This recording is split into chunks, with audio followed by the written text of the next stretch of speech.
सनातन धर्म में एक शब्द बहुत महत्व रखता है, आश्रम। आश्रम शब्द संत महात्माओं के साधनात्मक निवास को भी कहते हैं।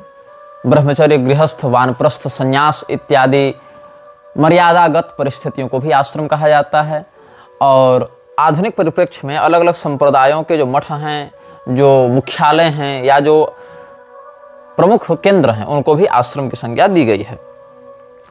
अब आश्रम शब्द सामान्यतया हमारे सनातन धर्म में शास्त्रोक्त धर्म को कहा जाता है। शास्त्र ने जिस प्रकार के कर्तव्य का निरूपण किया है, उसमें चतुर्विध प्रकार के शास्त्रोक्त धर्म की आश्रम संज्ञा है। आश्राम्यन्ति स्वं स्वं तपश्चरन्त्यत्र, अपने चित्त को शांत करते हुए आध्यात्मिक मार्ग में बढ़कर जो व्यक्ति तपस्या का आचरण करता है, उसकी अलग अलग स्थितियों के अनुसार क्या धर्म मर्यादा वर्णित है, इसी को आश्रम कहा गया है। इसमें ब्रह्मचर्य, गृहस्थ, वानप्रस्थ, संन्यास, इन आश्रमों की बात आप सब जानते हैं। वर्ण और आश्रम दोनों को मिलाकर वर्णाश्रम शब्द का प्रयोग किया जाता है। जो आश्रम युक्त व्यक्ति होता है उसको आश्रमिक कहा जाता है। जो आश्रम युक्त नहीं होता है या अन्य आश्रम में जाकर फिर उससे नीचे वाले आश्रम उतर जाता है, उसको आरूढ़ पतित कहा जाता है, अनाश्रमी कहा जाता है। तो आश्रमिक और अनाश्रमी ये दोनों शब्द सनातन धर्म में धर्म संगत मर्यादा का पालन करने वाले के लिए और उसके विरुद्ध जाने वाले के लिए प्रयुक्त होते हैं। लेकिन अब क्या हुआ, आश्रमों के नाम पर बनने लगे होटल, आश्रमों के नाम पर बनने लगे डेरे, और इन डेरों में पनपने लगा व्यभिचार, पाखंड, सनातन धर्म को विकृत करने वाले गिरोह। बहुत से डेरे हरियाणा में, पंजाब में, गुजरात में, राजस्थान में और इन क्षेत्रों के लोगों से प्रभावित संस्थाओं के माध्यम से विकसित हो रहे हैं, और जिनके पास कोई सैद्धांतिक बल नहीं, कोई धार्मिक शक्ति नहीं, कोई सांप्रदायिक परंपरा नहीं, केवल खड़े हो गए भोले भाले लोगों के बीच में अपनी मोहिनी वाणी को सत्संग, कीर्तन, नाम दीक्षा इत्यादि का एक आवरण दिखाते हुए स्वयं को संत के रूप में प्रस्तुत करते हुए ये लोग काल्पनिक मतों का प्रसारण करते हुए शुद्ध सनातनी व्यवस्था के विरुद्ध करके अपने कल्ट को बनाने में ध्यान देने लगे। इनमें भी एक संस्था का नाम मैं लेना चाहूंगा अभी इस वीडियो में, राधा स्वामी। अब राधा स्वामी वाले स्वयं को संत मत का बताते हैं।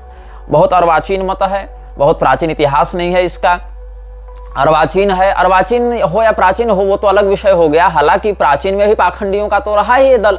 बौद्ध, जैन, चारवाक, अरहत, कालमुख, कापालिक, आजीवक ये शब्द प्राचीन है, किंतु क्या श्रुति स्मृति पुराणागम सम्मत हैं? नहीं है। तो प्राचीन अर्वाचीन की बात नहीं, बात शास्त्रीयता की है। किंतु इनमें जो पक्ष पाखंड का है वो तो प्राचीन भी नहीं है, ये तो नितांत ही अर्वाचीन है। तो प्रारंभ में इन लोगों ने क्या किया, सनातन धर्म के ऐसे लोगों को टारगेट करना आरंभ किया जो पढ़े लिखे नहीं थे लेकिन धनाढ्य थे, मतलब जमींदारी थी, अच्छे पैसे वाले थे, लेकिन सनातन धर्म के विषय में उनकी बौद्धिकता उतनी दृढ़ नहीं थी। तो संत का वेश बनाकर एक सफेद वस्त्र पहन लिया, कहीं पर कोई पगड़ी बांध ली, कोई फकीर के समान जैसे सूफी लोग घूमते हैं वैसे सूफी फकीरों का वेश बनाकर, और ये सारे गैर ब्राह्मण स्वयं को ब्राह्मणों के समान धर्मगुरु का महत्व देने के लिए निकल पड़े इन लोगों को ठगने के लिए, और धीरे धीरे करके इनकी संपत्तियों पर कब्जा करने लगे कि तुम हमको दान दो। क्या करेंगे बाबा दान लेकर? तो बाबा भजन करेंगे। बाबा क्या करेंगे? बाबा कोई वहां बिजनेस थोड़ी करेंगे, बाबा भजन करेंगे। अच्छा बाबा लो भजन करो, लो तुमको 1 एकड़ दे दिया, 2 एकड़ दे दिया, हमारी हैसियत 10 एकड़ की है 10 एकड़ दे दिया, 100 एकड़ की है 100 एकड़ दे दिया। तो इस प्रकार से बन गया आश्रम। आश्रम में घेराबंदी कर दी गई, बोर्ड लगा दिया गया कि सत्संग करेंगे। राधा स्वामी सत्संग व्यास बन गए। अब लोगों को जोड़ना है तो लोग कैसे जुड़ेंगे? लोग जुड़ेंगे भगवान के नाम पर। तो बोले कि राधा शब्द तो भगवान का ही है। राधा, कृष्ण, दुर्गा, सीता, राम, शिव, पार्वती ये सब तो परब्रह्म के वाचक हैं, कहीं पुरुषात्मक रूप से, कहीं प्रकृत्यात्मक रूप से, कहीं पुरुष माध्यम से, कहीं प्रकृति माध्यम से, लेकिन ये सब ब्रह्मवाचक शब्द हैं। तो राधा स्वामी मतलब भगवान कृष्ण होंगे। राधा स्वामी, राधाकांत, राधा रमण, राधिका नाथ ये सब तो भगवान कृष्ण के पर्याय हैं। तो राधा कृष्ण ही राधा स्वामी हो गए, ऐसा भ्रम हुआ लोगों को। तो आ गए तो खूब कीर्तन करवाया गया, राधे राधे करो, राम राम करो, कृष्ण कृष्ण करो। 1 सप्ताह 2 सप्ताह ये लोग भगवान का कीर्तन करवा देंगे। लोगों को लगेगा ये तो गजब चीज हो गई, ये तो कोई पाखंड नहीं, कोई प्रपंच नहीं, कोई विलासिता नहीं, कोई परिग्रह नहीं, ये सब तो केवल भगवत भजन करने वाले रमते जोगी हैं। फिर यहीं से प्रारंभ होता है कि अब हम जो कह रहे हैं वो करो। तो शुक्राना गुरुजी एक पैदा हो जा रहे हैं कहीं कहीं। गुरुजी का शुक्राना बस करो, गुरु जी का शुक्राना करो, गुरु जी के चरणों में लोटे रहो और अंधविश्वास फैलाते रहो। और इधर राधा स्वामी वाले भी राधा स्वामी राधा स्वामी राधा स्वामी करते रहो, लेकिन यहाँ राधा स्वामी कौन है? ये राधा स्वामी तो गुरु जी बन के बैठे हुए हैं, संत मत के प्रवर्तक के रूप में बैठे हुए हैं। संत कौन है? ब्राह्मणा श्रुति शब्दाश्च देवानां व्यक्त मूर्तयः, ये सब परिभाषा संत की होती है। ब्रह्मांड पुराण में देख लो, मत्स्य पुराण में देख लो, गरुड़ पुराण में देख लो, वो संतत्व तो है नहीं, श्रुति में अधिकारी नहीं, श्रुति का खंडन उल्टे कर दे रहे हैं, वेद मर्यादा का खंडन उल्टे कर दे रहे हैं। फिर क्या किया इन लोगों ने? जब वोट बैंक इनके पास हो गया तो वोट बैंक जिसके पास होता है नेता उसके चरण चाटते हैं। जिस समय आसाराम बाबू के पास वोट बैंक दिख रहा था, मोदी वहां जाकर खूब माथा टेकता रहा। बाद में उसी मोदी शाह की जोड़ी ने आसाराम बाबू को ऐसा फंसाया, ऐसा जेल भेजा कि बार बार गवाहों के और आरोपी के बयान बदलते रहने के बाद भी, साक्ष्यों के सिद्ध न होने के बाद भी व्यक्ति को बेल तक नसीब नहीं हुई। जबकि जग्गी वासुदेव पर भी तमाम आरोप अनेक प्रमाणों के साथ लगाए जा रहे हैं, लेकिन उसके साथ तो अमित शाह बैठकर कार्यक्रम करेगा, क्योंकि नेताओं को नीति नियम से मतलब नहीं है। नेताओं को मतलब है जनाधार और सिंडिकेट से, कि सिंडिकेट का कितना पावर चल रहा है। पावर चलेगा तब तक झुकेंगे, नहीं चलेगा उखाड़ के फेंक देंगे, बस इतना ही होना है। तो जब डेरों का सिंडिकेट बढ़ने लगा, पावर बढ़ने लगा, तो रामपाल पैदा हो गया, राम रहीम पैदा हो गया, राधा स्वामी पैदा हो गया, धन निरंकार पैदा हो गया, अलग अलग लोग पैदा हो गए। अपने आप को सर्वोच्च सर्वसमर्थ जगदीश्वर के तुल्य बताने लग गए। केवल हमारी पूजा करो, हमारे आश्रम में आ जाओ, हमसे जुड़ जाओ, जो हमसे नहीं जुड़ेगा वो मूर्ख है, पाखंडी है, अंधविश्वासी है, हम असली वैज्ञानिक सत्य बताएंगे, सत्य का मार्ग दिखाएंगे। इस दावे के साथ इन्होंने किसानों की जमीनें कब्जा करना आरंभ कर दिया, इन्होंने किसानों की जमीनें हड़पना आरंभ कर दिया। अब किसानों की जमीनें जो हैं वो बहुत बार ऐसे क्षेत्रों में होती थी जहां पर कोई उनका वैल्यूएशन अच्छे से नहीं कर पा रहा था, मतलब वहां दूर दराज वाले प्रांत हैं। तो लॉन्ग टर्म इन्वेस्टमेंट करने के लिए इन लोगों ने दान पत्र लिखवाकर अथवा बहुत ही कम दामों में, सरकारी रेट से भी कम दामों में उन जमीनों को एक्वायर करना, खरीदना आरंभ किया और सैकड़ों एकड़ की संख्या में, हजारों एकड़ की संख्या में खरीदना प्रारंभ किया। और धीरे धीरे करके कहीं कम कहीं अधिक, कहीं कम कहीं अधिक, बस जमीन खरीदते गए, बाउंड्री मारते गए, जमीन खरीदते गए, बाउंड्री मारते गए। और इस प्रकार से राधा स्वामी सत्संग व्यास के बैनर तले हजारों एकड़ भूमि पर कब्जा कर लिया गया, कहीं दान पत्र के माध्यम से, कहीं पर कम मूल्य में रजिस्ट्री करा के माध्यम से। और इन लोगों ने फिर क्या किया? अपना सत्संग व्यास का बोर्ड लगा दिया और वहां पर अपनी असत साहित्य को बेचना प्रारंभ किया, लोगों को मूर्ख बनाना प्रारंभ किया। तो क्या ये धर्म का प्रचार कर रहे हैं? नहीं। आप पढ़ें इनकी पुस्तकों को तो क्या कहते हैं ये लोग, जो राधा स्वामी सत्संग व्यास से अध्यात्म का मार्ग ये सब पुस्तक प्रकाशित है, उसमें आप देखिए 98, 99 ये सब में देखिए पृष्ठों में अध्यात्म का मार्ग प्रकाशित है। और बहुत कुछ इन्होंने पुस्तकें लिखी हैं। फिर तीसरा पैरा 6 लाइन ये सब हमने यहाँ पर लोगों ने भी भेजा, हमने भी क्रॉस वेरीफाई किया। तो बहुत कुछ तो लोग भेजते हैं कि हमारे पास ये सामग्री है, इसको देखिए, ये सब बातें भी हैं। फिर हम उनको पढ़ते हैं, क्रॉस वेरीफाई भी करते हैं कि जो भेज रहा है वो सामग्री सही है कि गलत है, या उसमें और कोई प्रासंगिक बात तो नहीं, या फिर कहीं कोई असंदर्भित बात तो नहीं। तो जब हम देखते हैं कि ये बातें पुष्ट हैं और इन बातों का संबंध हमें समझ में आता है, तब उन बातों को भी जोड़कर हम बता देते हैं। बाकी हमको जो अपने शोध से बताना है वो तो हम बता ही रहे हैं, लेकिन अगर उसी शोध से जुड़ी हुई कोई ऐसी बात भी कोई प्रामाणिक रूप से बताता है तो हम उसको भी सम्मिलित करते हैं। तो इन्होंने क्या लिखा है कि प्राचीन धर्म ग्रंथों में वेदों का विशेष स्थान है, इन्हें सबसे प्राचीन धर्म ग्रंथ माना जाता है। शताब्दियों पहले जब वेदों को लिखित रूप नहीं दिया गया था, शायद संस्कृत वर्तमान अस्तित्व में नहीं थी तब, और संस्कृत वर्णमाला भी तब अस्तित्व में नहीं थी, शायद संस्कृत वर्णमाला तब अस्तित्व में नहीं थी। उस समय वेदों को इतना पवित्र माना जाता था कि पिता अपने पुत्र को मौखिक रूप से कान में धीरे धीरे इस तरह वेदों का ज्ञान देते थे कि कोई दूसरा न सुन सके। हालांकि वेद अपने ज्ञान तथा प्राचीन ग्रंथ दोनों के कारण पूजनीय है। बहुत अच्छी बात है, लेकिन यहाँ पर एक आपत्तिजनक बात क्या है कि इसके अनुसार वेदों को तब लिखा गया, तब बताया गया या तब रचना की गई। लिखा गया तो नहीं कह सकते, क्योंकि इन्होंने स्पष्ट किया है कि संस्कृत वर्णमाला का अस्तित्व तब नहीं था। तो भैया तुम बोल रहे हो तो वर्णमाला के बिना बोल ले रहे हो, बिना व्याकरण के बोल ले रहे हो, बिना शब्द विन्यास और व्याकरण शब्दानुशासन के ही तुम बोल ले रहे हो, बिना वर्गों का ज्ञान हुए, बिना वर्णों का वर्गीकरण किए हुए तुम बोल ले रहे हो। अस्तु, चलो इनके कुतर्क को मान भी यदि लें राधा स्वामी वालों को, तो केवल मौखिक रूप से संवाद हो रहा था और लिखित रूप से संवाद नहीं हो रहा था। मतलब कि क को कैसे लिखना है, लिपिबद्ध रूप से किस वर्ण को किस आकृति से संकेत करना, ये नहीं था। चलो मान लिया दुर्जनतोष न्याय से, श्रुति शब्द है, बोलते गया पिता और सुनते गया पुत्र, प्राप्त हो गया। लेकिन आगे देखो कैसे इस प्रकार से लोगों को भ्रमित करते हैं। आगे कहते हैं, परंतु यह भी सत्य है कि संत मत, मतलब राधा स्वामी मत, आध्यात्मिक दर्शन शास्त्र की सबसे प्राचीन विधि है जो वेदों से कई युग पहले अस्तित्व में आ गई थी। मतलब वेद अनादि पौरुषेय नहीं है, वेद तो अर्वाचीन है, राधा स्वामी मत ही प्राचीन है। ये इन लोगों का कुतर्क सुन लो। आगे देखो क्या कहते हैं। फिर भी आगे इस बात में संदेह है कि इसकी प्रतिष्ठा केवल वेदों से भी पुराना होने के कारण होती, तो आधुनिक विचार इसकी ओर ज्यादा ध्यान नहीं देते। आजकल संत मत की इतनी अधिक महत्ता है जो क्योंकि यह प्रामाणिक सत्य है। मतलब वेदों की जो ये लोग काल गति बताते हैं, वे लोग वेदों का समय निर्धारण करते हैं, उससे पहले राधा स्वामी को बताते हैं और कहते हैं कि राधा स्वामी मत इतना प्राचीन है, इतना विशुद्ध है, इतना तत्व निरूपक है कि आजकल के बड़े बड़े विद्वान भी इसको मानने के लिए विवश हो गए हैं। अरे भैया, वो विद्वान ही नहीं है जो मान रहे हैं, वो तो लोक विलासिता में फंसे हुए जड़मती लोग हैं जिनको शास्त्रीयता का शकार भी ज्ञात नहीं है। अब वेदों के विषय में क्या कह रहे हैं कि ऋग, यजुः, साम, अथर्व ये सब 4 वेद हैं और वेदों को समझने में वही मुश्किलें सामने आती हैं जो अन्य धर्म ग्रंथों को समझने में। अब यह निश्चित करना कठिन है कि इनके मूल रूप में क्या लिखा है, आगामी शताब्दियों में इनमें वेदों में क्या जोड़ा गया और क्या वास्तविक था। पिछली शताब्दियों में, कई शताब्दियों में उसमें बहुत कुछ जोड़कर उनमें फेर बदल कर दिया गया। मतलब इसके अनुसार क्या है कि वेद तो बाद में लिखे गए, राधा स्वामी मत पहले था, लेकिन बाद में जो वेद लिखे गए उसमें भी जो एक पहला एडिशन निकला होगा ऋषियों के द्वारा, वो भी विशुद्ध अब हमको प्राप्त नहीं होता, बल्कि उसमें भी जोड़ जोड़कर अपनी बातें डाल दी गई हैं लोगों के द्वारा। तो ये कितना असांप्रदायिक और अपसिद्धांतगत विषय ये लोग प्रसारित कर रहे हैं। फिर क्या कहते हैं, दुर्भाग्यवश इस ज्ञान में ऐसा भी जोड़ दिया गया, दुर्भाग्यवश इस ज्ञान में ऐसा भी जोड़ दिया गया जो आध्यात्मिक उन्नति में सहायक नहीं। वेद उन लोगों के लिए लिखे गए थे जो आध्यात्मिक रूप से ज्यादा उन्नत नहीं थे। मतलब ऋषियों ने जब वेद लिखा तो उन लोगों के लिए लिखा जो मंदबुद्धि हुआ करते थे, इनके अनुसार जो आध्यात्मिक रूप से उन्नत नहीं थे, ऐसा ये लोग दावा कर रहे हैं। आध्यात्मिक सत्य को स्पष्ट करने के लिए इन लोगों को मानवीय संबंधों को उदाहरण देना जरूरी था। अगर हमारे पास ऋषियों के श्लोक भौतिक, मतलब यहाँ पर लिखित होगा, भौतिक व शुद्ध रूप में होते तो निस्संदेह आज हमारे पास मनोहर आध्यात्मिक साहित्य होता। वेद बड़े स्पष्ट रूप से शब्द धुन के बारे में बताते हैं। वेदों में से नाद कहा गया है। वेद की रचना करने वाले ऋषियों को पवित्र नाद के कुछ स्तरों का अनुभव था। मतलब पूरा नहीं, वेद की रचना करने वाले ऋषियों को कुछ स्तर का अनुभव था, राधा स्वामी वालों को पूरा है। अब वेद और ये सब को, उपनिषद, गीता, ये सब को पढ़ने के लिए किन विद्वानों का आश्रय लेना चाहिए, तो कहता है वेद पढ़ने के लिए मैक्स मुलर की टीका पढ़ो। वेद समझने के लिए मैक्स मुलर के विषय में ये लोग कहते हैं कि मैक्स मुलर को पढ़ने वाले विद्वान हैं।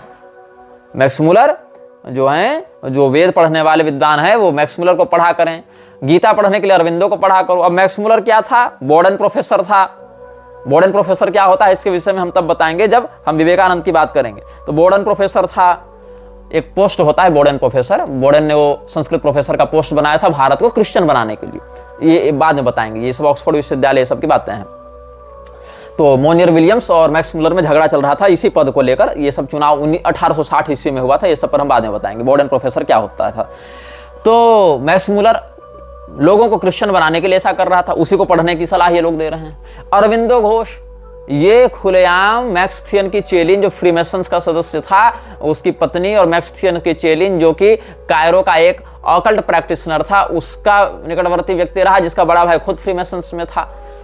तीसरी बात, रॉबर्ट ई ह्यूम का उपनिषद भाष्य पढ़ लो। ये सारे ईसाई, अंग्रेज या इनसे जुड़े हुए लोगों को पढ़ने के लिए राधा स्वामी कहता है। मतलब वेद को अगर पढ़ना है तो इनके दृष्टिकोण से पढ़ो, ईसाइयत की नजर से पढ़ो, ताकि तुमको शुद्ध ज्ञान मिलेगा नहीं। और फिर बताएंगे कि वेद तो कुछ नहीं भैया, ये तो प्रक्षिप्त ग्रंथ है, इनमें जोड़ तोड़ करके सब सिद्धांत विरुद्ध बातें डाल दी गई।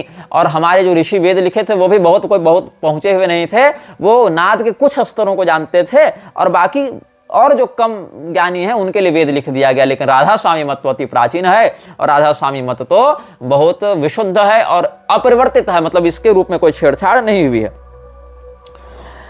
यही सब उपनिषदों का अनुवाद, ये सब जो है वो जो रॉबर्ट ह्यूम ने किया है, उसको ध्यानपूर्वक अध्ययन करना चाहिए उन लोगों के द्वारा जो उपनिषद के मर्म को जानना चाहते हैं। और जो षट संपत्ति की बात है शंकराचार्य जी के संप्रदाय में, उसमें षट संपत्ति के विषय में आप तब समझेंगे जब साधन चतुष्टय का शम दम तितिक्षा उप्रति वैराग्य मुमुक्षत्व ये सब जो विषय वहां पर पढ़ने में आएंगे, साधन चतुष्टय, इसके विषय में आप गूगल में सर्च करके सामान्य बातों को जान सकते हैं। उसमें अच्छे अच्छे लेख विद्वानों के आपको प्राप्त हो जाएंगे।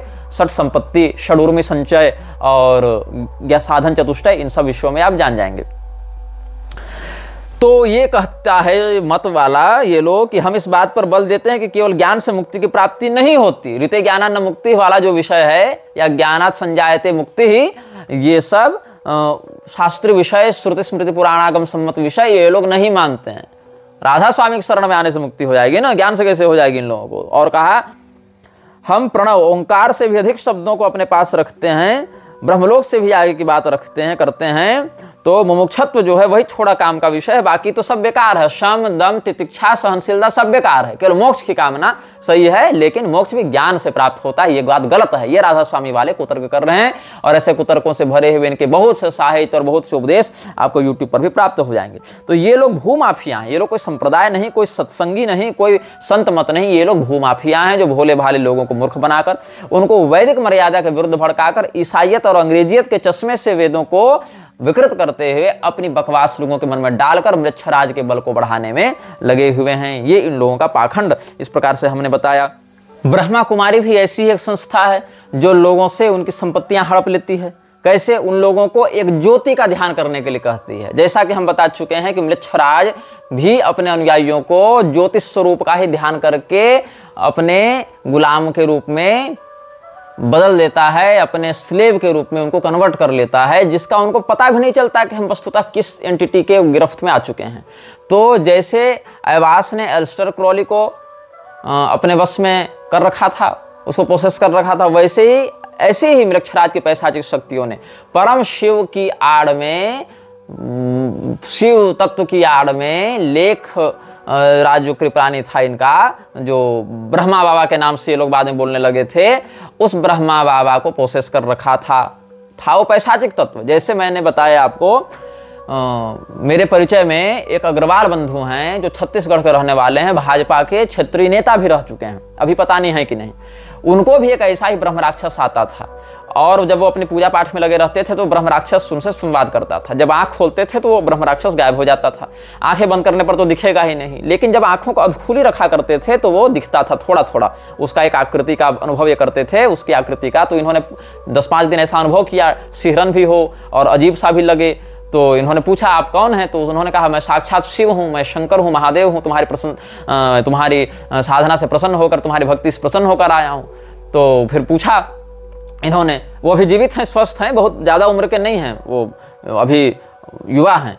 तो उन्होंने फिर बताया कि जो उनसे हमारी भेंट हुई थी एक बार, उन्होंने फेसबुक व्हाट्सएप के माध्यम से हमारे मीडिया प्रभारी से संपर्क किया था कि हम बहुत बड़ी संकट में हैं, मुसीबत में हैं, तो गुरुजी से मिलना है, कुछ समाधान चाहिए। तो हमने कहा ठीक है, हम उस रास्ते से गुजर रहे होंगे कभी, तो आपसे कहीं रास्ते पर मिल लेंगे। तो फिर हम बिलासपुर स्टेशन से, हमको ट्रेन पकड़ कर कहीं जाना था, तो स्टेशन से ही हमने कहा कि उनको बुला लो, उनके घर से कुछ दूर था वो स्थान, तो फिर वहाँ से वो आ गए थे मिलने के लिए। तो जो अग्रवाल जी हैं उन्होंने बताया कि नेत्रों को आधा बंद रखने पर और आधा खुला रखने पर वो दिखता था। उसने अपना परिचय महादेव के रूप में दिया, तो कहा कि मैं ही तुम्हारा गुरु हूँ और मैं ही तुम्हारा इष्ट हूँ, तो हमारे बताए मार्गदर्शन का तुम प्रयोग करो। और धीरे धीरे करके इनको बहुत कुछ बातें वो बिजनेस के बारे में बताता था, जिससे उनको काफ़ी लाभ होने लगा, बहुत पैसा भी आने लगा, बहुत प्रतिष्ठा भी प्राप्त होने लगी।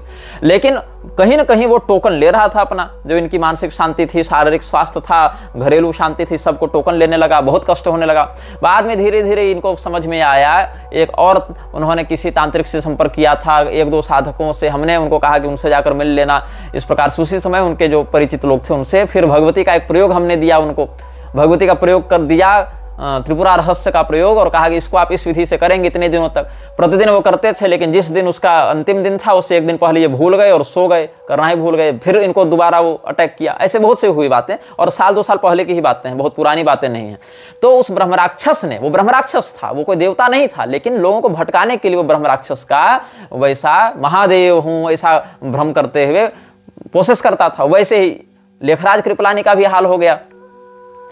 तो ये जो ब्रह्मा कुमारी वाले हैं, इन लोगों ने सबसे पहले अपना नाम रखा था क्या? ओम मंडली। तो हमारे पास डेली मेल का जो पत्र है, अखबार डेली मेल, उसका 5 जुलाई 1939 ईस्वी का एडिशन है डेली मेल का। वहां पर एक टाइटल छपा है, 100 girls refuse to marry, the Om Mandali celibacy cult which forbids girl disciples to marry and induces wifes to leave their husbands. flared up against in Karachi yesterday when it was said that in spite of government measures, more than 100 girls have resumed the cult and refused to leave 2 houses there. Already property in Hyderabad has been confiscated from the founder, 44 years Bhai Lekhraj, who has sworn to emulate Krishna, the Hindu deity, who had 16,000 women votaries. Lekhraj has now bought 5 buses. It is thought that he may be trying to develop the cult by moving from place to place.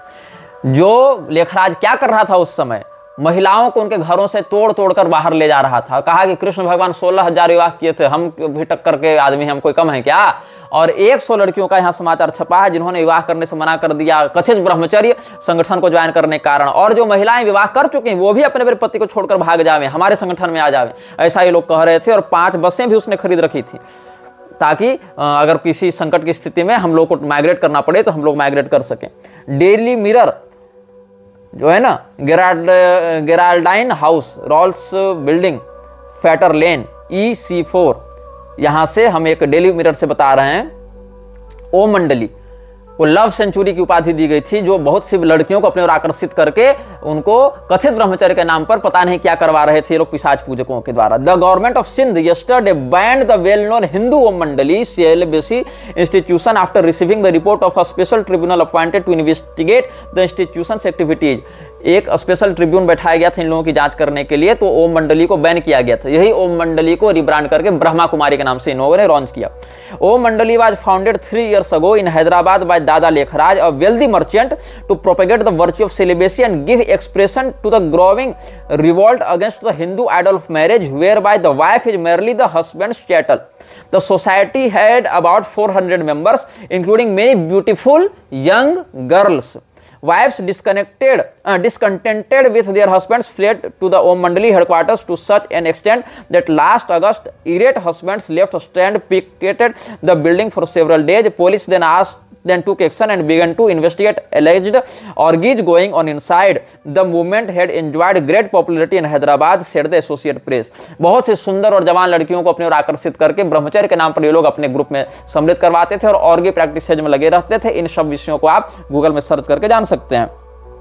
और फिर बहुत सी जब अपने पति से नाखुश महिलाएं, असंतुष्ट महिलाएं भागने लगी पतियों को छोड़ छोड़कर और ओम मंडली ज्वाइन करने लगी, तब जब पुरुषों ने इन लोगों के हेडक्वार्टर पर आक्रमण किया था, फिर पुलिस के संज्ञान में सब बातें आई, तब उन लोगों ने एक्शन लेकर इसको वहां पर बैन करवाया था। और ये संख्या जिस समय छपा था समाचार, उस समय 400 महिलाएं थीं। लेकिन 13 मार्च 1939 ईस्वी को डेली मेल ने क्या छापा? Wives have left their husbands and young girls have refused to marry. Karachi से छपा था, संडे था उस दिन, 13 मार्च 1939 को। ये तो 5000 fight women's cult, 5,000 angry husbands, parents and guardians yesterday marched on the Sindh government secretariat in protest against the activities of the Om Mandali celibacy cult here. The cult has aroused fierce indignation by including young girls to refuse to marry and wives to leave their husbands. A clash seemed inevitable as the march has been harmed by the government. The crowd, led by crippled Hindu leader Baswani in a wheelchair, came face to face with a cordon of police. Then the Minister of Public Works, Mr. Wazirani, intervened. He gave a written guarantee that the government would order the cult to discontinue certain practices. The crowd dispersed. Founder of the cult is handsome 44 years old Bhai Lekhraj, against whom charges of kidnapping are being heard in the magistrate's court. Om Radhe, his pretty daughter-in-law and president of the Om Mandali Society, is charged with abetting him. The cult was started 2 years ago in Hyderabad, but was driven from there by an organized campaign of opposition and murder threats. लड़कियों को kidnap करने, उनके साथ व्यभिचार करने इत्यादि का, और घरों की महिलाओं को अपने पतियों के, अपने पिताओं के विद्रोह के साथ सुखी वैवाहिक जीवन को तोड़कर या उनकी वासनाओं को अनुचित रूप से उत्तेजित करते हुए, या छोटी उम्र की कुंवारी लड़कियों को या सुंदर जो जवान नवयुवतियां हैं उनको अपने गल्ट में अलग अलग सम्मोहक विद्याओं का प्रयोग करके ये लोग बुलाते थे और उनसे अनैतिक कार्यों को करवाते थे। ये जो है डेली मेल का हमने आपको पढ़कर सुनाया। अब ये एक और आप देखेंगे दैनिक देशबंधु में भी ये छपा था। एक देशबंधु जो है साप्ताहिक देशबंधु छपती थी, उसका आप एक एडिशन मेरे पास है 11 दिसंबर 1976 का, उसमें भी एक यही बात छपी है। ब्रह्मा कुमारी आरती भारद्वाज क्षेत्र प्रभारी बन गई थी उस समय। दोनों मिलकर पूरे मध्य प्रदेश में अपना साम्राज्य स्थापित करने का प्रयास कर रहे हैं। इन्हीं प्रयासों के तहत भोपाल क्षेत्र के अधीन संचालित सेवा केंद्रों को बंद कराने के लिए वहां कार्यरत प्रभारियों को डराने धमकाने का काम जारी है। यदि ये सेवा केंद्र बंद हो जाते हैं तो इंदौर के केंद्र खोल दिए जाएंगे तथा ओम प्रकाश का साम्राज्य फैलता जाएगा। इस पूरे प्रकरण में सवाल यही उठता है कि सारे विवाद से वाकिफ होने के बाद संस्था की प्रमुख प्रशासिका प्रकाश मणि जी खामोश असहाय क्यों है? क्योंकि यहाँ लड़कियों को बुला बुला कर ये सब तरह तरह के गलत काम करवाते थे, जिसके सबूत आज भी आपको यूट्यूब पर सैकड़ों वीडियो में मिल जाएंगे। कैसे लोगों की प्रॉपर्टी को छीनकर, कैसे छोटी उम्र की लड़कियों को, नाबालिगों को, सुंदर लड़कियों को अध्यात्म, मेडिटेशन, ज्योति ध्यान इत्यादि, राजयोग इत्यादि के माध्यम से ये लोग अपने ग्रुप में, अपने गैंग में सम्मिलित कर लेते हैं। और दुर्भाग्य से भारत के राष्ट्रपति पद पर बैठी महिलाएं भी इस संस्था के दुष्प्रभाव में आकर इनको प्रमोट करने में, इनको ग्लोरीफाई करने में लगी रहती हैं। तो क्या हुआ कि वहां तो माफिया कल्ट चल रहा है, कार्टल चल रहा है, तो कार्टल पर जिसका दबदबा रहेगा वहीं पर राज उसका चलेगा। तो इसीलिए कहा गया है। यह शायद बहुत कम लोगों को पता होगा कि ब्रह्मा कुमारी संस्था पंजीकृत संस्था नहीं है, यानी ब्रह्मा कुमारी प्रजापिता विश्वविद्यालय के नाम से संस्था संचालित करने के लिए मुख्यालय की अनुमति आवश्यक नहीं। यही वजह है कि मुख्य प्रशासिका यदि ओम प्रकाश शर्मा को संस्था से निष्कासित करती हैं तो वे अपनी स्वयं की संस्था इसी नाम से चला लेंगे। आरती भारद्वाज और ओम प्रकाश मिलकर ब्रह्मा कुमारी को उसका जो मुख्य जो हाई टेबल था ब्रह्मा कुमारी में, उससे विद्रोह करके अपना एक अलग सिंडिकेट चलाने लगे थे। इसी पर यह समाचार छपा है।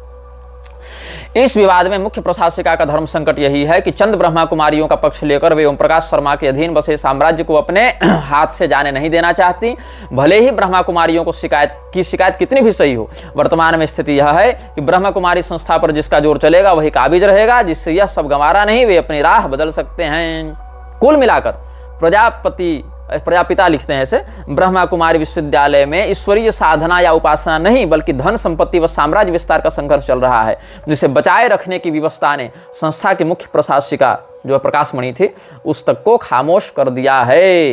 ये साप्ताहिक देशबंधु में छपा हुआ समाचार था। और दैनिक भास्कर ने 13 दिसंबर 1986 ईस्वी को इंदौर से शनिवार को ये 40वें वर्ष का 357वां अंक जो छपा था, वहां पर एक आर्टिकल छापा है दैनिक भास्कर ने, वो भी मैं पढ़कर आपको सुना दे रहा हूं। ब्रह्मा कुमारियां छली जा रही हैं, उनके साथ ब्लैकमेल किया जा रहा है, ज्योति बिंदु स्वरूप परमात्मा के नाम पर वे पीटी जा रही हैं, धार्मिकता गायब हो चुकी है। इंदौर जोन पूरी तरीके से धार्मिक कृत्यों में संलग्न है। वहां की ब्रह्मा कुमारियां प्रपंचों में फंस चुकी हैं। ज्योति बिंदु को सब कुछ बताकर नई जिंदगी शुरू करने का दर्शन उन्हें ब्लैकमेल करवाने को बाध्य कर रहा है। यह सब उन ब्रह्मा कुमारियों ने कहा है जो जैसे तैसे जोन की परिधि से बाहर भागी हैं। उनका मत है कि ब्रह्मा प्रजापिता ब्रह्मा कुमारी ईश्वरीय विश्वविद्यालय के सिद्धांत जितने पुनीत हैं उसके लोग उतने ही गलीज हैं। अब सिद्धांत पुनीत है नहीं, इनको क्या सिद्धांत के बारे में पता था? सिद्धांत ही गलीज है, तब तो लोग गलीज हुए ना। सिद्धांत कुछ है नहीं, बकवास है कि 5,000 साल का चारों युग होता है, हर 5,000 साल के बाद घटना रिपीट होती है। ब्रह्मा विष्णु महेश से बड़े हमारे लेखपाल दादा हैं, लेखराज दादा हैं, और 84 बार मनुष्य योनि लेनी है, और एक बार जो मनुष्य बना वो अगले जन्म में फिर मनुष्य बनेगा, फिर मनुष्य बनेगा, और एवरेज निकालें तो 5,000 साल में 84 बार मनुष्य बनेगा। तो एवरेजली देखें तो 60 साल से अधिक किसी की उम्र हो ही नहीं सकती है। तो ये सारी बकवासों को भर के इन लोगों ने पैशाचिक मतों के माध्यम से केवल संपत्ति बटोरो और वो जो अनाम लक्ष्य की ज्योति है उससे लोगों को जोड़ो, बस यही इनका है काम। तो ये आगे अखबार में लिखता है कि जो तथ्य सामने आए हैं उससे लगता है कि ब्रह्मा कुमारियों का इंदौर जोन भी उसके निर्देशक ओम प्रकाश शर्मा की स्वार्थ पूर्ति का केंद्र बनकर रह गया है। बताया जाता है कि शर्मा ने संस्था की बुनियादी नीति, नियमों व सिद्धांतों को ताक में रखकर अनेक ब्रह्मा कुमारियों के जीवन को बर्बादी के कगार पर पहुंचा दिया है। आरोप है कि संस्था में उठी उचित विरोध की आवाज को दबाने के लिए ओम प्रकाश भाई जी बहनों के साथ मारपीट, भोजन में जहर मिलाकर पागल कर देने, अनर्गल आरोप लगाकर बहनों को बदनाम करने, संस्था से बाहर जाकर अनिश्चित जीवन जीने के लिए मजबूर कर देने से लगाकर गुंडों का सहयोग लेने जैसे हथकंडे अपनाते रहे हैं। अब तक व्यवस्थाओं और संस्थागत अनुशासन के कारण ब्रह्मा कुमारियां चुपचाप सहती रही हैं, किंतु निदेशक की दतियां अब उनकी सहनशक्ति से बाहर हो रही है। धर्मानुशासन के ताले टूट गए हैं। इंदौर जोन में पनपते फैलते कथित अधार्मिक माहौल के प्रतिकार के सिलसिले की शुरुआत करने का साहस किया है 42 वर्षीय ब्रह्मा कुमारी पुष्पा श्रीवास्तव, 33 वर्षीय पद्मा बहन और भ्राता सुरेंद्र जैन ने। इंदौर जोन के निदेशक ओम प्रकाश शर्मा के अमानवीय कृत्यों का सुस्पष्ट ब्यौरा प्रधानमंत्री को प्रेषित करके इन लोगों ने न्याय की गुहार की है। विगत 16 वर्षों से प्रजापिता ब्रह्मा कुमारी ईश्वरीय विश्वविद्यालय की नियमित सदस्य और 13 वर्षों से संस्था के प्रति तन मन से समर्पित ब्रह्मा कुमारी पुष्पा श्रीवास्तव द्वारा प्रधानमंत्री राजीव गांधी को भेजे गए शपथ पत्र के अनुसार युवतियों और महिलाओं को ब्रह्मा कुमारी बनने के लिए उकसाया जाता है और संस्था के प्रति समर्पित होने वाली बहनों को अपने घर से नगद रुपया, सोना, चांदी, जेवर, बर्तन और अन्य कीमती चीजें राजी से या चुरा कर लाने के लिए बाध्य किया जाता है। खुद पुष्पा बहन ने समर्पण के समय, सोच लो कब का है, 80-90 के दशक का समाचार है। तो क्या कह रहा है, 15-25 रुपये नगद, 10 तोला सोना और 8,000 रुपये मूल्य की सामग्री इंदौर जोन को अर्पित की थी। धन व अन्य संपदा लेते समय आश्वासन दिया जाता है कि विपत्ति काल में या जरूरत पड़ने पर आपको वापस लौटा दिया जाएगा। तब तक इस धन का विस्तार ईश्वरीय संदेश के विस्तार है, तब तक इस धन का उपयोग ईश्वरीय संदेश के विस्तार हेतु किया जाएगा, किंतु बाद में आवश्यकता अनुसार मांग करने पर कुछ भी नहीं लौटाया जाता। बहने व भ्राता ऐसी दशा में कुछ नहीं कर सकते, क्योंकि धन लेते समय किसी भी प्रकार की रसीद अथवा प्रमाण पत्र नहीं दिया जाता। देखो गौर करना, आज भी ये सारा सिंडिकेट, ये जो माफिया कार्टल चला रहा है इन लोगों के द्वारा, उसका यही मोनोपोली का नियम रहा है, जो कि बहुत से अभी के भी ब्रह्मा कुमारी के चंगुल से भागे लोग सार्वजनिक रूप से व्यक्त करते रहे। यूट्यूब में बहुत से ऐसे इंटरव्यू आपको मिल जाएंगे।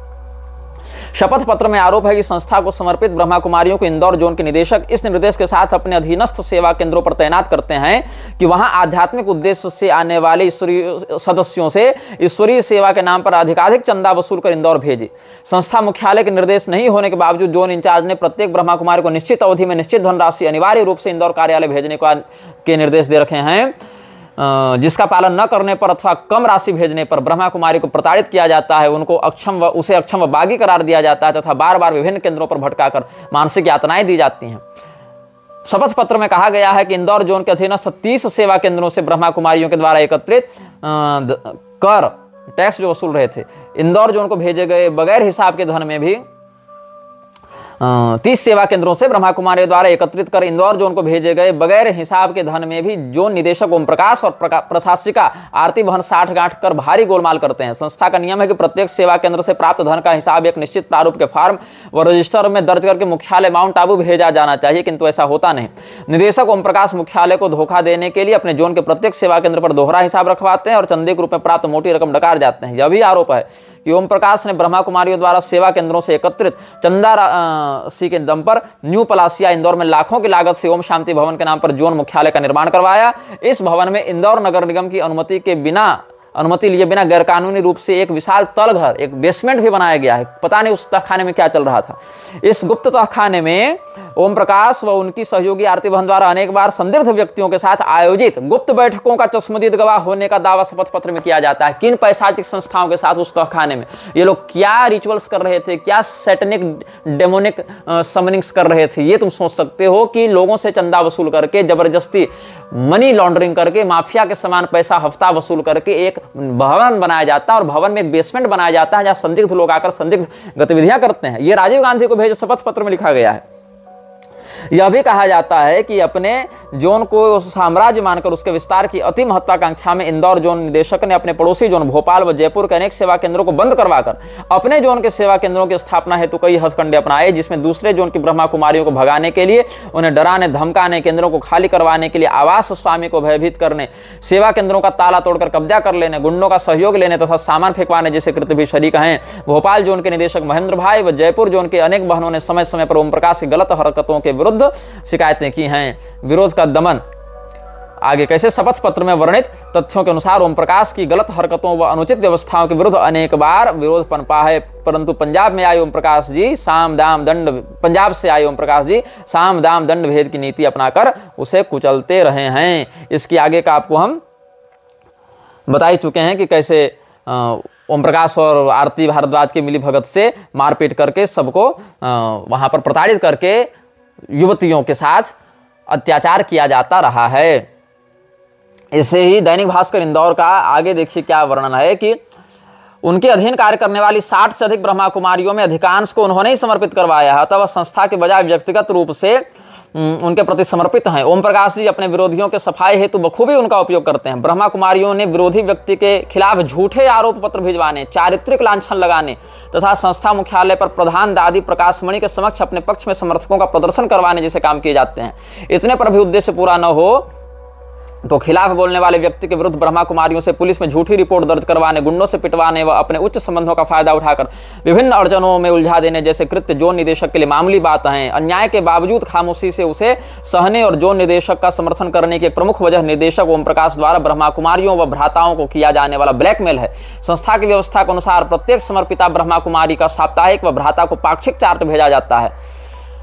इन चार्टों में एक निश्चित प्रारूप के कुछ सवालों के जवाब देना होते हैं। भ्राताओं को भेजे जाने वाले पाक्षिक प्रपत्र में प्रश्न क्रमांक 6 एवं ब्रह्मा कुमारियों को भेजे जाने वाले साप्ताहिक चार्ट में क्रमांक 5 में वर्णित सवाल के जवाब में ब्रह्मा कुमारी व भ्राता को यह बताना पड़ता है कि आपके द्वारा मनसा वाचा कर्मणा क्या भूले हुई, जबकि ख भाग में यह पूछा जाता है कि आपने अपने साथियों को कौन सी भूलें करते हुए देखा और सुधार के लिए आपने क्या किया। इस प्रारूप को भरने के पीछे उद्देश्य यह है कि प्रत्येक ब्रह्मा कुमारी व भ्राता अपनी भूलें व पाप स्वीकार कर शिव बाबा को समर्पित कर दें, मतलब कन्फेशन करवाएं। नियमानुसार जोन में आए इस चार्ट को बगैर पढ़े जला दिया जाना चाहिए, मतलब हमने कन्फेस कर दिया, शिव जी को पहुंच गया, फिर बिना पढ़े उसको जला देना चाहिए। परंतु आरोप है कि जोन निदेशक ओम प्रकाश व प्रशासिका आरती बहन चार्ट को खोल करने को पढ़ते हैं, बल्कि उन्हें जलाने के बजाय भूलों के पत्रों को संभाल कर रखते हैं तथा जरूरत पड़ने पर हस्तलिखित भूलों के आधार पर ब्लैकमेल करते हैं। शपथ पत्र के अनुसार जोन निर्देशक ओम प्रकाश के गलत हथकंडों में सहभागी बनने से इंकार करने पर खुद ब्रह्मा कुमारी पुष्पा श्रीवास्तव को उनका कोपभाजन बनना पड़ा और वह आज इतनी प्रताड़ित हो चुकी हैं कि आत्महत्या के बारे में सोचने लगी हैं, क्योंकि 42 वर्ष की उम्र में अब समाज में वापस लौटकर सामान्य जीवन जीने की तमाम संभावनाओं के द्वार बंद हो चुके हैं। पुष्पा बहन के अनुसार मार्च 83 ईस्वी के मार्च में उन्हें जोन के नीमच केंद्र पर नियुक्त किया गया। इस समय इंदौर में भवन निर्माण के लिए अधिकाधिक धन एकत्र करने का आदेश थे, जिसकी पूर्ति हेतु कोशिशें कर पुष्पा बहन ने उस समय 75,000 की नकदी, सीमेंट, पत्थर आदि का सहयोग करवाया। किंतु इस कार्य में प्रमुख अवरोध यह आया कि नीमच के सेवाधारी कार्यकर्ता इस बात के खिलाफ थे कि नीमच से एकत्र किया गया पैसा इंदौर में खर्च हो। इस बारे में नीमच केंद्र के प्रमुख निष्ठावान सेवाधारी कार्यकर्ता सुरेंद्र जैन के नेतृत्व में कुछ भ्राताओं ने संस्था मुख्यालय माउंट आबू जाकर यह मंशा जाहिर की कि नीमच से एकत्र धनराशि को इंदौर भेजने के बजाय नीमच में ही ओम शांति भवन के निर्माण में लगाया जाए। मुख्यालय को इस बात पर कोई आपत्ति नहीं थी, किंतु ओम प्रकाश भाई जी को अपने एकछत्र साम्राज्य में यह घोर दखलंदाजी का कार्य लगा और उन्होंने पुष्पा बहन को निर्देश जारी किया कि वह सुरेंद्र जैन पर गंदे आरोप लगाकर नीमच पुलिस थाने पर रिपोर्ट दर्ज करवाएं, लेकिन वह ऐसा नहीं कर पाई। अवज्ञा से क्रोधित ओम प्रकाश ने किसी बहाने पुष्पा भवन को जोन मुख्यालय ओम शांति भवन इंदौर बुलवाया और एक कमरे में बंद कर बाहर ताला डाल दिया। 4 दिन तक बगैर खाना पानी के उन्हें उसी स्थिति में कैद रखा गया। उन पर अनर्गल आरोप लगाए गए। ओम प्रकाश की समर्थक बहनों ने पुष्पा बहन के साथ मारपीट की और स्वयं जोन निदेशक ओम प्रकाश जी और प्रशासिका आरती बहन ने आतंकित किया और मानसिक यातनाएं दी। जैसे तैसे अपने भाई के हस्तक्षेप से पुष्पा बहन अपनी मां के पास पहुंच पाई और वहां से सीधे संस्था मुख्यालय माउंट आबू जाकर प्रमुखा दादी प्रकाश मणि के समक्ष अपने साथ हुए तथा इंदौर जोन में चल रहे अत्याचारों का ब्यौरा पेश किया। दादी जी ने ओम प्रकाश भाई जी को बुलवाया और सभी को संस्था की बदनामी का वास्ता देकर विवाद समाप्त करने की समझाइश की और पुष्पा बहन को पुनः नीमच केंद्र की इंचार्ज बनाकर भेजा। 33 वर्षीय पद्मा बहन ने भी अब अपनी जबान खोली है। उनके शपथ पत्र में वर्णित स्थितियां बेहद मार्मिक और अमानवीयता का कच्चा चिट्ठा है। पद्मा बहन पिछले 13 वर्षों से संस्था के नियमित सदस्य तथा 76 ईस्वी में संस्था को समर्पित हुई। समर्पण के समय पद्मा के माता पिता व भाइयों द्वारा जीवन निर्वाह के लिए दिया गया 11 तोला सोना, लगभग 10,000 नगद, उपयोग हेतु स्वेटर बुनने की मशीन, 2 गैस चूल्हे, हजारों के बर्तन व कीमती गोटे किनारी कपड़े पद्मा ने सभी कुछ संस्था को सौंप दिए। उन्हें कोई रसीद इंदौर जोन से नहीं दी गई।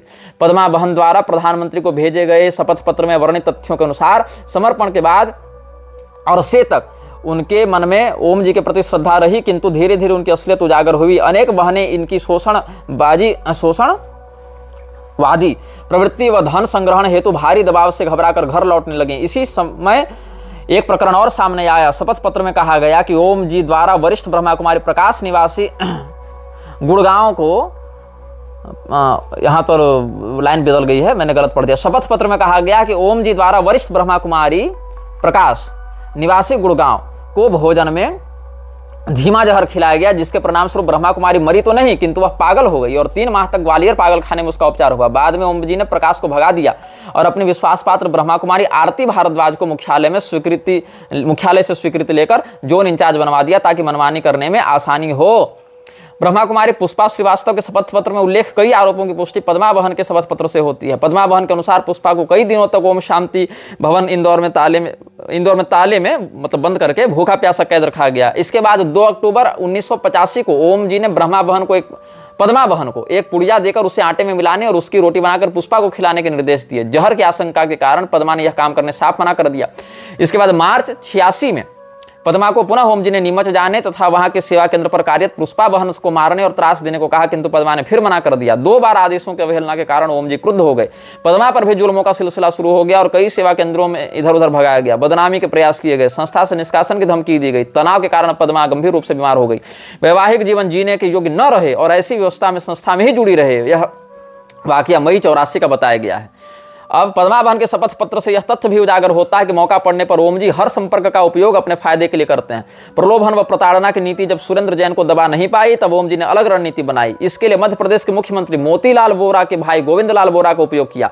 गोविंद लाल वोरा के ब्रह्मा कुमारी संस्थान से बेहद अच्छे संबंध हैं और वह रायपुर केंद्र की ब्रह्मा कुमारी कमला जी से बहुत प्रभावित है। अब तो रायपुर छत्तीसगढ़ की राजधानी बन गई, उस समय नहीं बना था। पद्मा के शपथ पत्र के अनुसार ओम जी ने कमला बहन को रायपुर से इंदौर बुलवाया और पद्मा की मौजूदगी में निम्न श्रेणी शिक्षक के पद पर कार्यरत सुरेंद्र जैन का स्थानांतरण नीमच से दूर दराज के क्षेत्र में कराने की योजना बनाई गई। तदनुसार गोविंद लाल वोरा के संबंधों का लाभ लेकर भ्राता सुरेंद्र जैन का स्थानांतरण नीमच से 150 किलोमीटर दूर बुधनिया करा दिया गया। सुरेंद्र जैन का कसूर यह था कि उन्होंने ओम जी द्वारा की जा रही अनियमितताओं, धन के घोटालों और बहनों के साथ हो रहे जुल्मों का सप्रमाण विवरण ब्रह्मा कुमारी आश्रम के मुख्यालय माउंट आबू में संस्था प्रमुख दादी प्रकाश वाणी तक पहुंचाया था। इंदौर जोन में सेवा करने वाली उक्त दोनों ब्रह्मा कुमारियों ने जोन निदेशक ओम जी द्वारा किए गए अत्याचारों के विरुद्ध प्रधानमंत्री और संस्था प्रमुखा दादी प्रकाश मणि तक गुहार करने की कोशिश की है, किंतु ऐसी अनेक ब्रह्मा कुमारियां हैं जो अपनी तमाम संपदा और जीवन का सुनहरा समय संस्था को अर्पित करने के बाद घर लौटने पर विवश हो गई और आज समाज के लिए तिरस्कार और घर परिवार के व्यंग बाणों के बीच असामान्य जीवन जी रही हैं। भ्राता सुरेंद्र जैन ने इस प्रतिनिधि को बताया कि 1969 में इंदौर जोन की स्थापना के बाद अब तक इस जोन से 25 ब्रह्मा कुमारियों को इतना परेशान व हताश किया गया कि वे मजबूरन घर लौटी। जैन के अनुसार केंद्र छोड़ने वाली ब्रह्मा कुमारी की सूची इस प्रकार है। ब्रह्मा कुमारी पद्मा जो गुड़गांव से थी, महू से थी, प्रकाश गुड़गांव से, सरोज जबलपुर से, उमा भी जबलपुर से, कमल भी जबलपुर से, कला इंदौर से, आशा पांचाल इंदौर से, अंजू इंदौर से, वसुंधरा इंदौर से, सुनीता इंदौर से, सरला इंदौर से, पूर्णिमा रायपुर से, तारिणी रायपुर से, सुमन रायपुर से, चंद्रा रायपुर से, दुर्गेश रायपुर से, प्रेमा रायगढ़ से, नीलम भिलाई से, चंद्रिका बिलासपुर से, सविता जबलपुर से, शिव कुमारी कोटा से, सीता बस्ती से, रायपुर वाली बस्ती से, और अखिलेश महू से, जागृति नीमच से और गीता इंदौर से। इस सूची में 1 वर्ष से लगाकर 20 वर्ष तक संस्था में पूर्णतः समर्पित रही ब्रह्मा कुमारियों के नाम शरीक हैं। सुरेंद्र जैन का कथन है कि अकेले एक जोन से 25 ब्रह्मा कुमारियों की घर वापसी इस तथ्य का प्रमाण है कि जोन निदेशक की व्यवस्थाएं असह्य और मानवीय गरिमाओं के प्रतिकूल हैं। इंदौर के सुप्रसिद्ध चिकित्सक डॉक्टर उषाकांत धोलकिया इंदौर जोन के स्थापना काल से ही संस्था से संबंध रहे हैं और वह भी निदेशक ओम जी के कथित कुकृत्यों के विरोध का परिणाम भोग चुके हैं। ये सब हमने आपको उसी समय के कंटेम्प्रेरी पेपर कटिंग्स से पढ़कर सुनाया है, समझाया है। आप सभी यह जान लें कि ये ब्रह्मा कुमारी कोई आध्यात्मिक संस्था है ही नहीं। ब्रह्मा कुमारी सीधे सीधे माउंट आबू की भूमाफिया संस्था है जो लेखराज के द्वारा स्थापित की गई थी, जो लेखराज स्वयं को कृष्ण भगवान के सापेक्ष 16,000 लड़कियों का पति बनाना चाहता था और इन 16,000 नवयुवतियों को उनके विवाहिता होने के बाद भी या अविवाहिता होने के बाद भी, विवाहिता हो तो पति छोड़कर हमारे पास आ जाओ, कुमारी हो तो शादी नहीं करूंगी ऐसा संकल्प लेकर हमारे पास आ जाओ, लेकिन सुनो आओगी तो अकेले मत आना, खूब सोना चांदी गहना जेवर लाकर यहाँ पर लेकर आना और हमें दे देना और तुम इन सभी चीज से मुक्त हो जाना, अपना फ्लैट हमारे नाम कर देना, तुम इनसे मुक्त हो जाना, अपने गहने हमारे पास जमा कर देना, तुम इन चीजों से मुक्त हो जाना। और सरकारी जमीन को कैसे इन लोगों ने माउंट आबू में कब्जा किया है इस विषय पर भी लोगों ने हमें प्रमाण भेजे हैं और उस जमीन का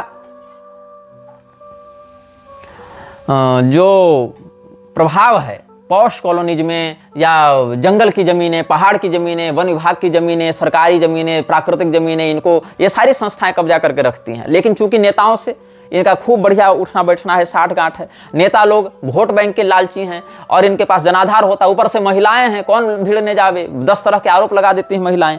इसीलिए इन लोगों के षड्यंत्र को दबाना सरकार के लिए अगर रुचि हो भी तो बहुत कठिन हो जाता है, उस समय की सरकारों के लिए भी, अभी के लोगों के लिए भी। बाकी रही हिंदुओं की बात, तो हिंदू तो इतना अधिक परंपरा विमुख हो गया है कि ऐसी माफिया कार्टेल चलाने वाली जो गिरोह वाली स्त्रियां हैं, संस्थाएं हैं, उनको भी संत मानता है, उनके भाषण करवाता है, ग्लैमर वर्ल्ड का प्रयोग करके उन समस्त ब्रह्मा कुमारियों जैसी संस्थाओं के आकर्षक मोहक व्यक्तित्व सम्मोहक शक्तियों का, पैशाचिक शक्तियों का आश्रय लेकर और उनके द्वारा जो सुंदर सुंदर लड़कियों को प्रस्तुत करके उनसे भाषण दिलवाया जाता है, उन सभी स्थानों पर लोग जाते हैं, आकर्षित होते हैं, उनके अनुयायी बनते हैं, अपनी संपत्तियां उनको सौंपते हैं। आगरा में, बागपत में ये सब का अलग अलग हमारे पास सुसाइड केस का प्रमाण उपलब्ध है। फॉरेस्ट लैंड कैप्चर कैसे किया गया था, कैसे ब्रेन वॉश किया जा रहा है, किरण बेहरा का मर्डर सुसाइड केस इत्यादि का हमारे पास प्रमाण उपलब्ध है। यहाँ पर बहुत कुछ है इसमें।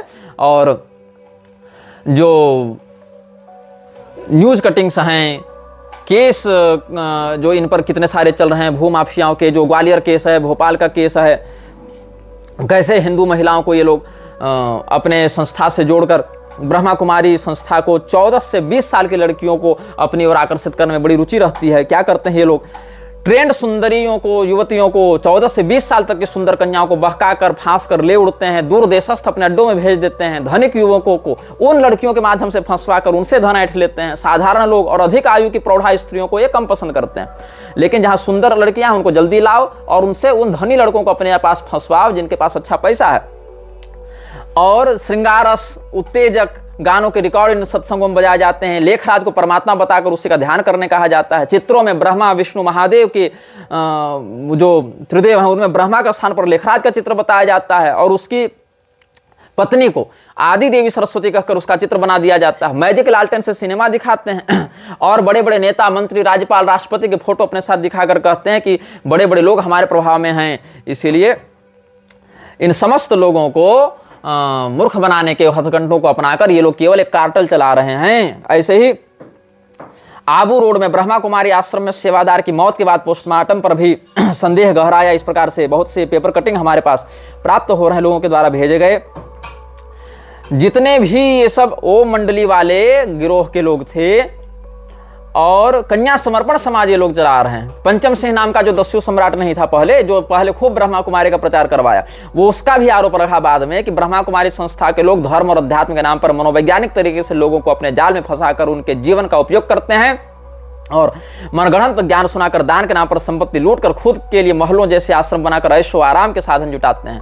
पंचम सिंह जो था उसको भी अलग अलग करोड़ों की संपत्ति ये लोग हड़प लिए, उसको भी ब्रेन वॉश करके अपने यहाँ बुला लिए और बाद में जब 1980 में जेल से रिहा होकर ब्रह्मा कुमारी ज्वाइन किया था, बाद में इसको दिया गया था कि आश्वासन की तुम्हारा हम हमेशा भरण पोषण करेंगे, लेकिन ये लोग उसका सारा पैसा लेकर उड़ गए। इसके भी बड़े सारे वीडियो, फोटो ये सब वायरल हुए थे, बहुत सारा इसका इंटरव्यू भी वायरल हुआ था। और इसीलिए इसने कहा था कि जब पैसा पास था तो घर आते थे ये लोग, पैसा समाप्त तो हो गया तो आना जाना भी छोड़ दिए। इसीलिए ब्रह्मा कुमारी से बच्चियों को रखें दूर, जीवन होने से बचाएं, जीवन बर्बाद होने से बचाएं। ये पेपर कटिंग भी छपी हुई थी यहाँ पर। परम पिता परमात्मा और उनके दिव्य कर्तव्य नाम से ये लोग बीच में भगवान विष्णु को और इधर अपना लेखराज को और उधर महादेव जी का फोटो छापकर कहता है ब्रह्मा कुमारी का गिरोह कार्टल कि ये जो लेखराज है यही असली ब्रह्मा है। तो इस प्रकार से ब्रह्मा कुमारी के विरुद्ध बहुत कुछ आपको ऑनलाइन भी मिल जाएगा, बहुत कुछ हमने भी बता दिया है, बाकी आप स्वयं भी शोध करके जान सकते हैं कि कैसे ये लोग शिव बाबा के नाम पर और स्वयं को हिंदू संस्था के रूप में प्रोजेक्ट करते हुए लक्ष्मी नारायण की फोटो कहीं लगाकर, कहीं शिव पार्वती का फोटो लगाकर, कहीं पर लेखराज और उसकी पत्नी को ब्रह्मा सरस्वती बताकर लोगों की संपत्ति को हड़पते हुए, उनको यौन रूप से कुंठाग्रस्त बनाकर अमीर लोगों को फांसने के लिए राजयोग, मेडिटेशन, ईश्वरीय विश्वविद्यालय इत्यादि के नाम पर लोगों का यौन शोषण करते हुए, आर्थिक मानसिक शोषण करते हुए ये सारे लोग लगे हुए हैं मूर्ख बनाने में, धन दोहन करने में, कार्टल चलाने में। और इन समस्त लोगों को इसी प्रकार से बहिष्कृत किया जाना चाहिए जैसा आप किसी भी आतंकवादी संगठन को बहिष्कृत करते हैं। इनका आतंकवाद बंदूक से नहीं दिमाग से चल रहा है ना, और उसके बाद ये कार्टल चलाकर लोगों के पूरे बसे बसाए जीवन को उजाड़ने में लगे हैं। तो ऐसे राधा स्वामी, ब्रह्मा कुमारी जैसे अलग अलग भूमाफिया कार्टल संस्थाओं से आप दूर रहें, अन्यथा मृक्षराज की शक्तियां ही आपके विनाश का कारण बनेंगी। यह वीडियो जल्द ही हटा दिया जा सकता है। कृपया थर्ड पार्टी ऐप्स का उपयोग करके डाउनलोड करें। आप इस वीडियो को अपने चैनल पर फिर से अपलोड भी कर सकते हैं।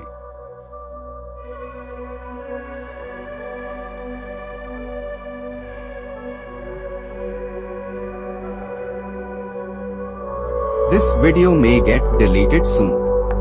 Please download using third party apps. You may also re-upload this video on your channels. Thank you.